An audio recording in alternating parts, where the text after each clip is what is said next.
Welcome back to another edition of the Magic Gathering Novice, where I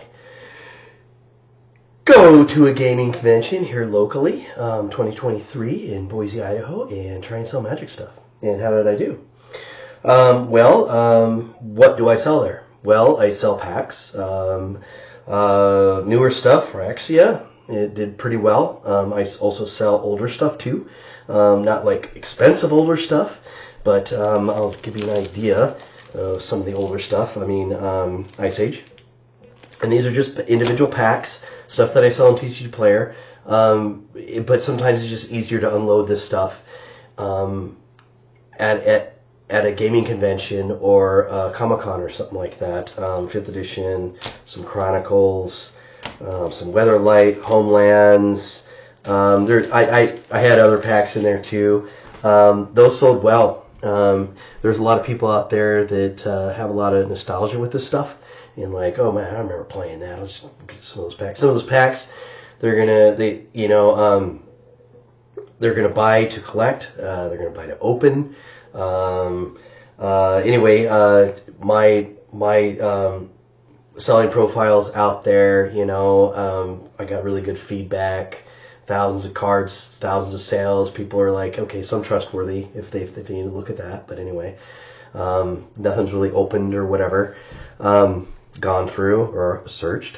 Anyway, what else did I do well on? So this is my second convention. So the first one was during a holiday, and I didn't do as well. And none of the vendors down there did well, actually. They all had issues during that time. So I really couldn't get a gauge on anything. It was a good experience to get out there and make mistakes and figure things out. So the second one, it was like high volume. So you could really see, you could sell a salted cat turd probably. It was just crazy, right? So you're going to see everybody in there coming down, buying cards, buying whatever. We sold a lot of packs. There was a lot of other things we sold, D20s, commander stations, counters, stuff that I print on a 3D printer. It's just like no overhead, just print it. There might be some painting involved, and I'm just gonna charge for that. But those did okay. And then stuff you get from China, I got these dice bags with a little a dragon eye on it. Those things sold like crazy. Everybody loved those things. So during these things, I'm just trying to do Magic the Gathering. It's my interest, my thing. It's easy to talk about, but there's money goes elsewhere as well as D&D. Everybody sees some of these light counters, stuff like that I do.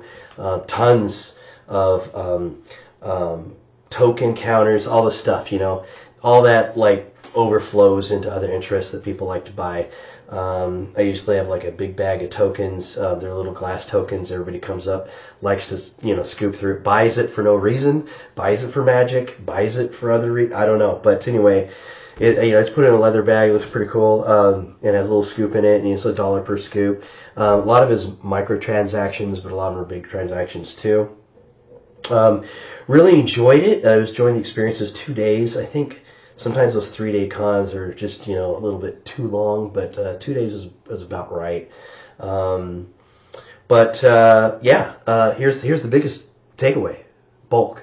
How do you get rid of bulk? So I usually give it away if I can. Like there's a Craigslist gentleman. He's like, hey, if anybody's got some cards, my kids want to start playing, stuff like that. The stories, I don't know if they're true or not, but gave this guy like 8 boxes, have fun, gave him some counters, some dice. Hey, so these boxes I brought down about 20, it's just, everything you can't sell online, well, you can, but, at a loss or whatever you're willing to walk to the mailbox with, with a stamp on it. You're not licking stamps anymore, just sticking a stamp. But anyway, is what it is. Did those about $10 a box, excuse me, and sold all 20 pretty within in the 2 days. The first day not so much, second day a lot. It just depends on the people you get come in there. But all in all, it was a really good experience, and signed it for next year. And then I've got a Game Con, which is a little bit more, as far as like gaming goes. it's a game booth that I'm doing, and this is a game con, so it should be better. But it wasn't good last year because it was during a holiday and people are just gone. They're not coming to Idaho. I think they're going away from Idaho. Anyway, but without further ado, I figure I'd give you guys an update, and until next time, adios amigos.